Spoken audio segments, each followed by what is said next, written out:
बिहार में नीतीश कुमार के नेतृत्व वाले एनडीए सरकार के मंत्रिमंडल का काफी जद्दोजहद के बाद विस्तार हुआ। राज्यपाल फागू चौहान ने 17 मंत्रियों को शपथ दिलाई है, जिनमें बीजेपी कोटे से 9 विधायक तो जेडीयू कोटे से 8 मंत्री बनाए गए हैं। बिहार की नई एनडीए सरकार में बीजेपी के विधायकों की संख्या अधिक है, लिहाजा कैबिनेट में भी बड़े भाई की भूमिका में बीजेपी नजर आ रही है। जेडीयू कोटे से लेसी सिंह, जयंत राज, मदन साहनी, श्रवण कुमार, संजय झा, सुनील कुमार और बसपा छोड़कर आए जमा खान को मंत्री बनाया गया है।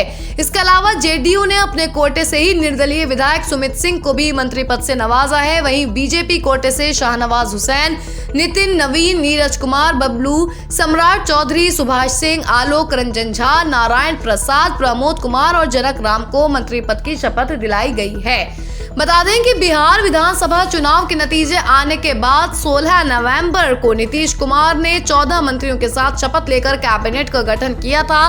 बीजेपी के 2 डिप्टी सीएम सहित 7 और जेडीयू कोटे से 5 मंत्री बनाए गए थे, जबकि हिंदुस्तानी आवाम मोर्चा के 1 और वीआईपी से 1 विधायक को मंत्री बनाया गया था। हालांकि जेडीयू नेता मेवालाल चौधरी के इस्तीफे के बाद जेडीयू के 4 मंत्री ही बचे थे। वहीं अब 84 दिन के बाद नीतीश कुमार ने एक बार फिर से अपने कैबिनेट का विस्तार किया है, जिनमें बीजेपी के 9 और जेडीयू के 8 मंत्री बनाए गए हैं। इस तरह से बीजेपी कोटे के मंत्रियों की संख्या 16 हो गई है, जबकि जेडीयू के मंत्रियों की संख्या 12 हो रही है। बिहार में इस बार बीजेपी के 74 और जेडीयू के सिर्फ 43 विधायक जीत कर आए हैं। इस लिहाज से बीजेपी बिहार में जेडीयू के बड़े भाई की भूमिका में है और मंत्रिमंडल में भी यही मुकाम हासिल कर लिया है। हालांकि अभी भी 5 मंत्रियों को बनाए जाने की जगह खाली है। बिहार विधानसभा में 243 सदस्य हैं। संवैधानिक प्रावधान के लिहाज से 15% सदस्य मंत्री बनाए जा सकते हैं। इस लिहाज से बिहार में मुख्यमंत्री सहित कुल 36 मंत्री ही बन सकते हैं।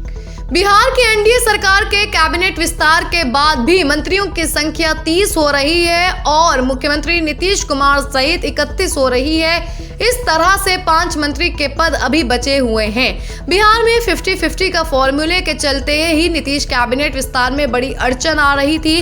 जेडीयू कैबिनेट में 50-50 के फॉर्मूले पर अड़ गई थी, लेकिन बीजेपी अपने विधायकों की संख्या के आधार पर जेडीयू से ज्यादा मंत्रियों की मांग कर रही थी।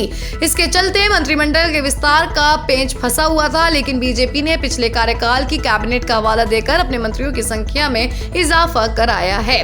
दरअसल 2017 में नीतीश कुमार ने आरजेडी से नाता तोड़कर बीजेपी के साथ मिलकर सरकार बनाई थी।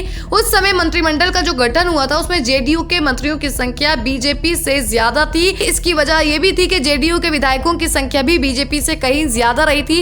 इस लिहाज से बीजेपी के विधायकों की संख्या ज्यादा है तो कैबिनेट में वो जेडीयू के बड़े भाई की भूमिका में है।